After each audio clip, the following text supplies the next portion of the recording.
better never rest. Counting colors in the sky. What a thrilling time to be alive. What's up, everybody? It's DawgsHQ here, the Georgia Show. I'm Jake Rowe. He's Rusty Mansell. And clean old-fashioned hate, Rusty. Clean old-fashioned hate. Georgia Tech's coming up this week. We got a little bit of Georgia Tech. We got a lot of Georgia Tech. We got recruiting. Just kind of want to – National Signing Day is less than a week away. So, you know, we're trying to get there. And then, obviously, we're going to hear from our friends over at PrizePicks. We're going to hear from our friends over at NFHS. And, Rusty, the first thing we need to talk about is just this matchup, this Georgia Tech matchup. I like how Kirby said. He said, hey, street fight. That's what he expects. Physical, street fight.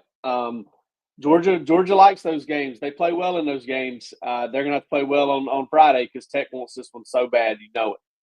I wrote this week, I believe Monday, one of these days, that I'm pretty sure that Georgia game from last year has been playing in the Georgia Tech building past year. And they feel like there was a drop ball in the fourth quarter from beating Georgia. They were about to take the lead or get right back in that game with about 8 or 9 minutes to go. And it was a 4-quarter game, if you remember. And they felt like they let one slip through their hands. And you know, it is what it is. This is not one of those I don't think anybody tries to hide it. And I listen, I know Brent Key. I've known Brent Key for a long time. I knew Brent Key when he was at Central Florida. And I'm telling you right now, he hated Georgia when he was at Central Florida. Like, this is not a show. Like, this dude freaking hates Georgia. Yeah. He freaking – and you know what? That's who he is. He doesn't try to hide it. When Central Florida beat Georgia that year in the Liberty Bowl, I remember seeing him a couple of days later, and I'm talking about this dude was on cloud 9 walking through school. He had that Central Florida vest on, and it is what it is, man. That's who he is. I think Kirby working with him, he knows that Brent Key hates Georgia to the core of his DNA. This dude hates Georgia.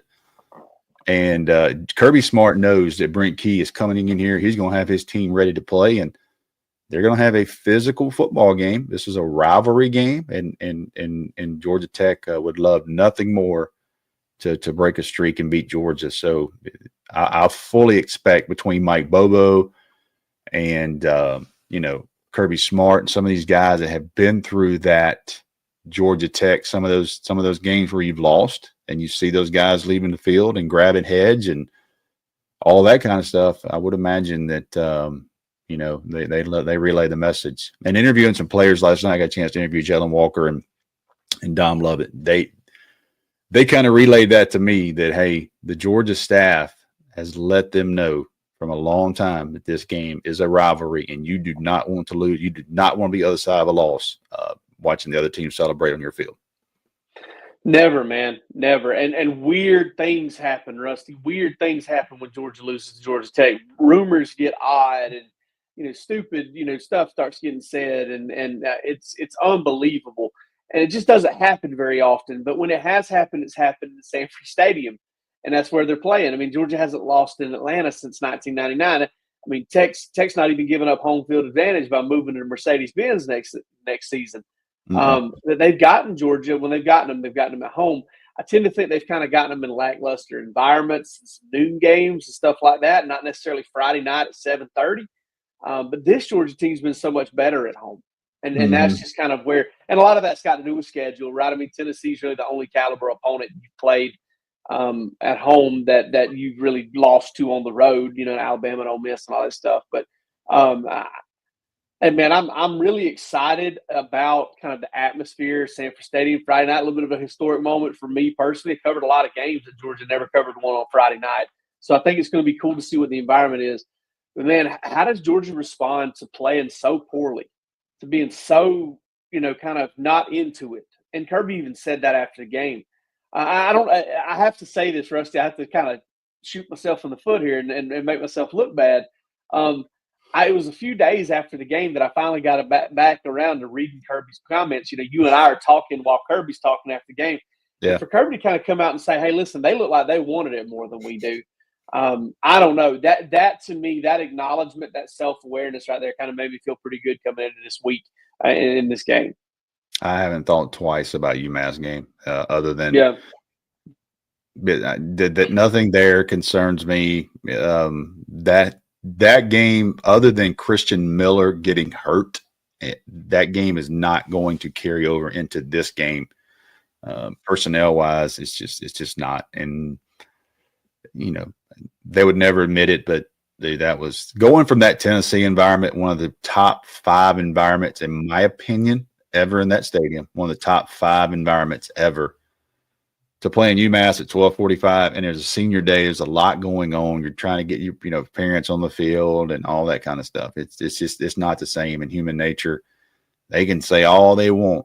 These are 19, 20, 21-year-old, 22-year-old kids. They knew they were 45, 46-point favorites. And, sometimes crazy things happen. You have a 4-quarter game because of that, because UMass, they weren't scared of Georgia. These guys are trying to show on tape that they can play. They're trying to say, hey, look, this is what I did against a guy from Georgia. But I don't put too much stock in the UMass game. Not a great performance. You want to see them dominate, but it doesn't really. I don't think that game carries over into this Friday night. Yeah, I mean, and that's kind of what I just think that for those concerned about that, to hear Kirby kind of be, like self-aware about it, and for that to be a situation where it's like, hey, listen, this was an effort issue, this was a execution issue, this was a focus issue. Again, the Christian Miller thing is the bigger deal. I certainly believe that, but I just thought it was really interesting to kind of hear Kirby be blunt and honest about it. And it took me a few days to kind of get around to it too. So, knowing that a little bit later on in the week, impacted definitely the way I look at the game a little bit for sure. All right, Rusty, another way to look at this game is through PrizePicks. And Let's do it, man. PrizePicks, this is daily fantasy. Okay, it's daily fantasy, skill-based.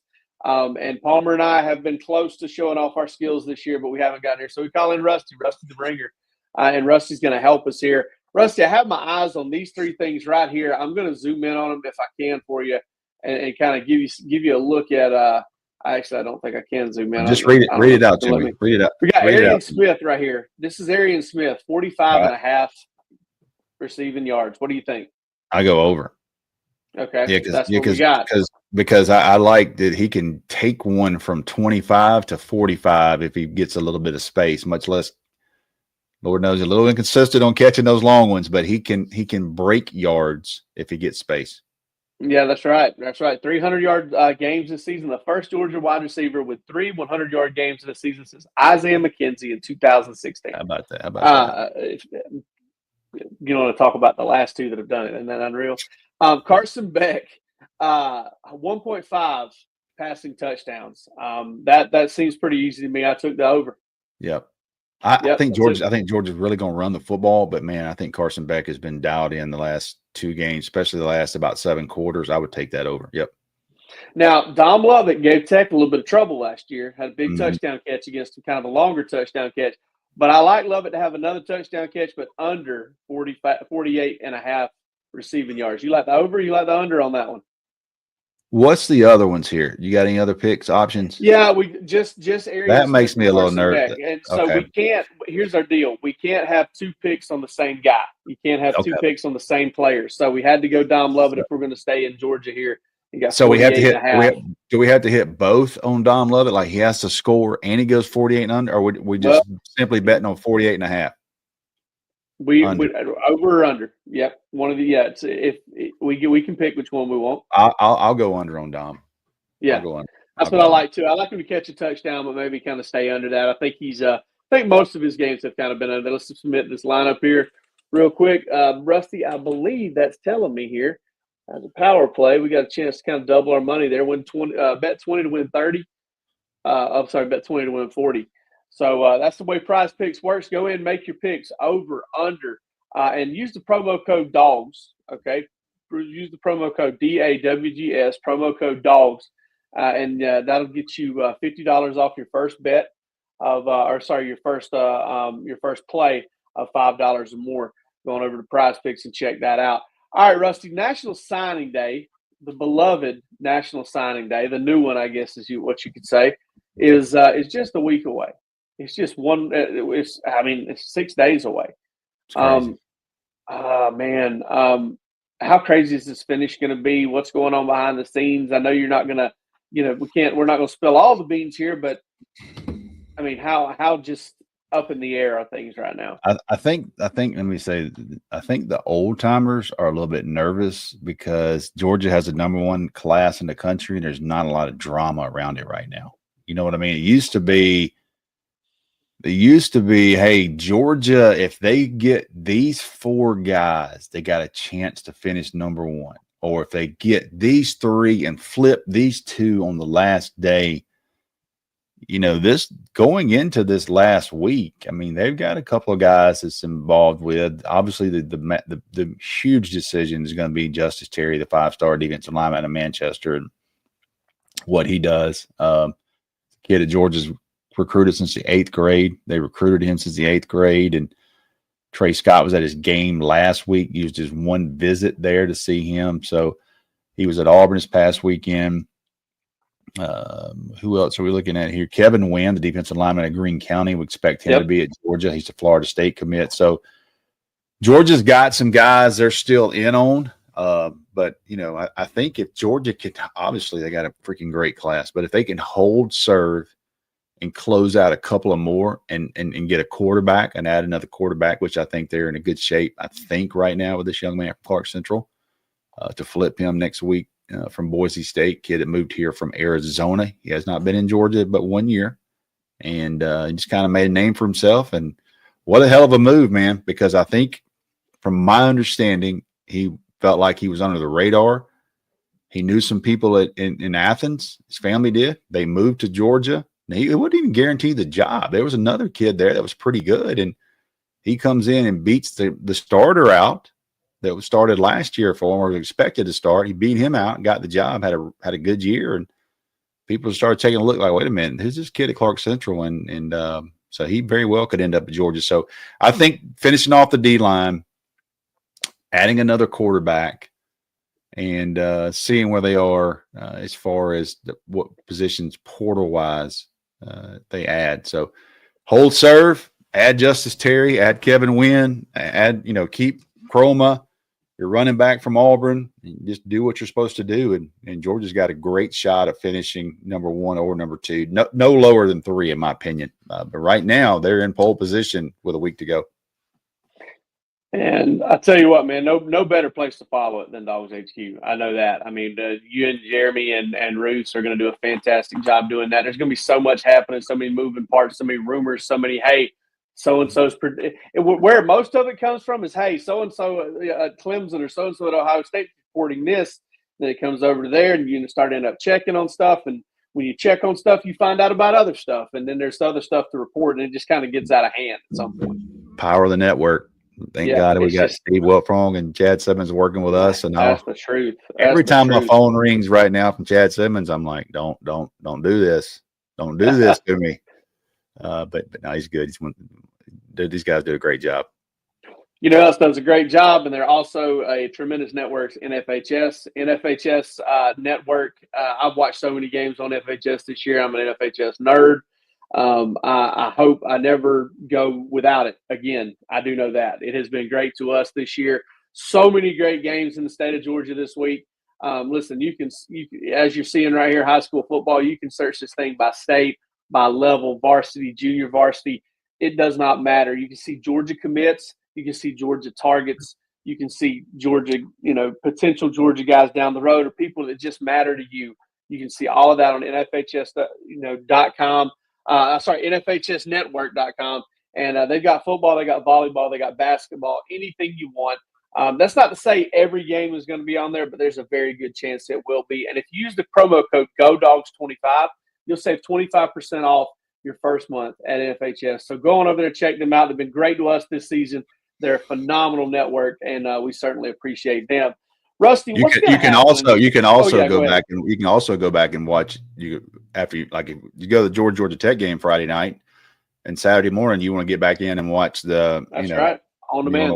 You want to watch CJ Wiley and those guys play Friday night. You can watch Georgia commits. You go back in, and by the way, Saturday at 2:00 Eastern time, Talon Taylor, who is the now industry-wide 5-star verbally committed to Georgia from Geneva, Illinois. They will play in the state championship versus East St. Louis in the Illinois state championship, and they got their work cut out for them. But I've been invested in this community and this school because this is one of those little small towns teams that they got a superstar player, and they're on a roll, and they're facing a giant in East St. Louis. So you guys can watch that game in NFHS.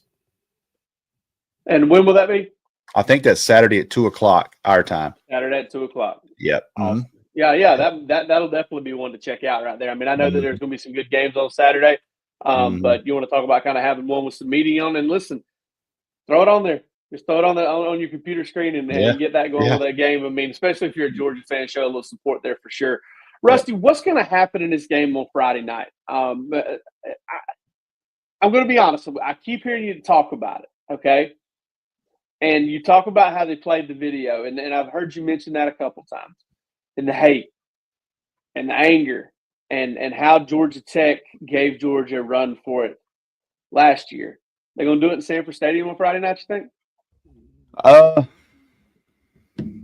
They're going to try to punch Georgia in the mouth. I'm very confident in that. They're going to try to be physical. It's going to be a chippy game. A lot of these kids, I would say under Brent Key, there's a lot more state of Georgia kids. They've done a really good job of recruiting state of Georgia kids. You look at Eric Singleton from Alexander. You look at Jamal Haynes from Grayson. You look at Aaron Philo from Prince Avenue, right up the road there.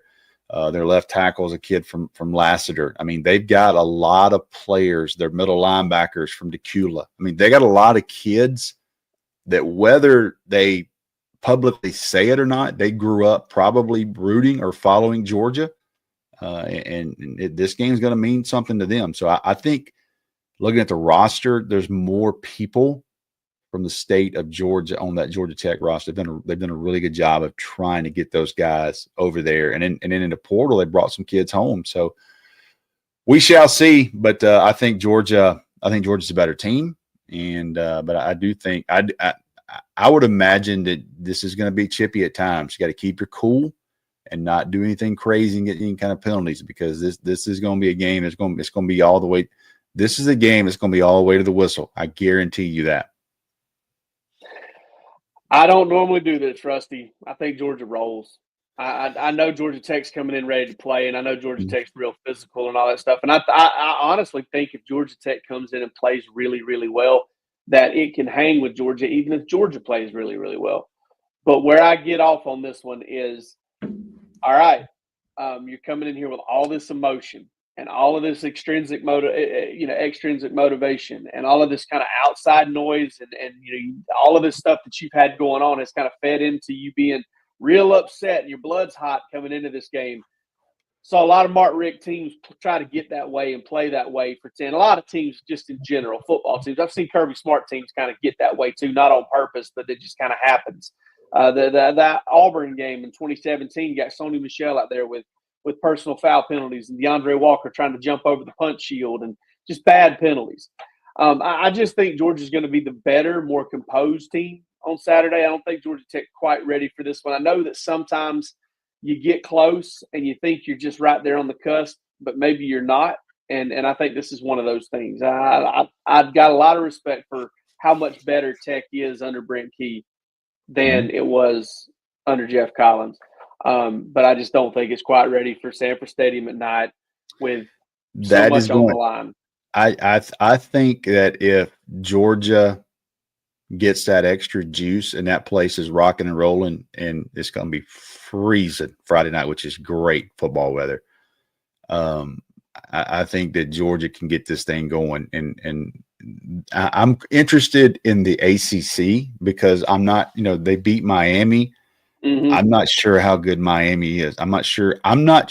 We're going to find out, to me, about the ACC because South Carolina is going to play Clemson and Georgia is going to play Georgia Tech. Florida State is, awful. So that Florida game is not a measuring stick anymore. But I think we're going to find out if South Carolina and Georgia both, bully both of these teams around. It's going to be a bad deal for the ACC reputation wise, but we're also going to know that they were kind of who we thought they were coming in these games. We'll see. Yep, and I do think, and I heard Heather Dinich mention this, and I thought it was an interesting point. Miami's only losses come to Georgia Tech. If Georgia were to, kind of come out and put it to Georgia Tech, kind of handle them like they're capable of handling them, would the committee then kind of flip-flop Georgia and Miami? And that, Rusty, could end up being a little bit of a bigger deal. If you start to kind of get, deeper into the playoffs, it could definitely be a bigger deal if Miami were to end up losing some sort of, ACC championship game and just kind of moving those names and those seeds around could, be a sticking point to win at the end of the season like this when you're finishing up your resume.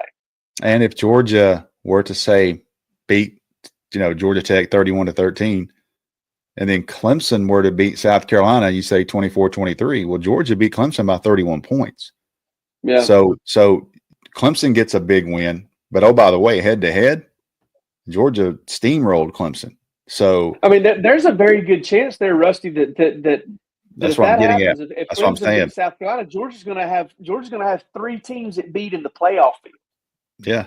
Yeah. And then the ones that lost to were just barely out of the playoff field. I mean, that's just the resume there is just insane. And I know that they play that a lot of attention is being paid to game control and all that stuff. But I don't know, with everything we've seen, Rusty, and everything that's gone so horribly.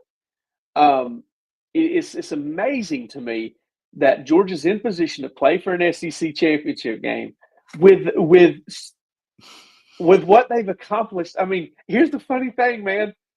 We have bitched and moaned about this team all year long. They've got a 34-3 win over a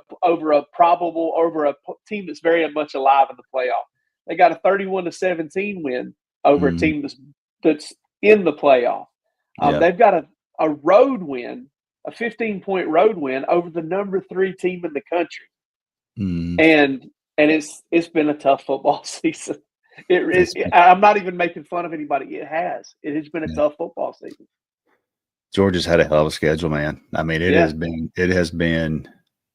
If Kirby's smart, I'm not calling my shot. If Kirby's smart somehow, some way, finds a way to win a national championship with this team, just build the damn statue now. Just go ahead and start. Just go ahead and start on it. Don't worry about all the other. Just go ahead and start getting the granite from Elbert County and have somebody to start on that thing, because this team has went through murderer's row to get to where they are, and they got a lot more to go. But if they were to pull this off with the injuries they've had, the inconsistency at times they've had, the off the season stuff going into this season and trying to get the kids circled up and just keeping them healthy, it would be by far his best coaching job. Long way to go, obviously. But I'm just saying, if it got to that point, get the damn statue, get the granite, and start cutting on it. If it happens, me and Lauren Smith are going to get into a grappling match over who gets to write the book over it. Put that thing. I like Lauren's chance. I like Lauren is going. You're going to take an L on that. Lauren. And I'll say this about Lauren Smith, man. Barely, I know him a little bit, but he sits beside my daughter at games, and he requests to sit beside her, and he has kind of taken her under his wing, and that has meant the world to me. I mean, when she sees him, he lights up, and I can never thank him enough. She texts me the first time, she goes, "Dad," this is probably 2 years ago. She goes, "Dad, do you know who Lauren Smith is?" And I said, "Yeah, kind of do there, Kaylee, kind of do." So, but she sat beside him, and man, those two have hit it off, and it's good to see him take her under his wing and kind of take care of her. And I appreciate him for that, for all the things he's done at University of Georgia. That's just extra cake for me with him. Absolutely. All right, guys, it's all over but the crying now. Y'all enjoy your Thanksgiving dinner later on today, or Thanksgiving lunch, or whatever you're going to have. How many plates you going to have? I mean, dead serious. If we have a GoPro on Jake Rowe today, how many times will your plate be refilled? I would say 75% full. Not a lot. I'm just going to carry a lot on that first one. We get them big disposables and big Yeah, old, the big trash can lids. egg Yeah, big trash can lid size things. And I'm just going to, one you got to put your arm under so it doesn't crease in the middle. It'll be an all you can carry on the first go round, and then I don't get into the sweets too much. What I tend to do is I go get me a little slice of pound cake, and then I eat me a piece of ham, and then it's pound cake ham all afternoon, and then that's how it'll go. So, but I actually got to drive back to Athens this time. We're down in South Georgia now. We got to head back to Athens after Thanksgiving meal because Georgia plays on Friday. Get you a cup of coffee. Like, hey, yep, get you that cup of coffee, man. It's gonna take a Red Bull. All right, folks, we appreciate it. Y'all have a happy Thanksgiving, and we'll talk to you after the game.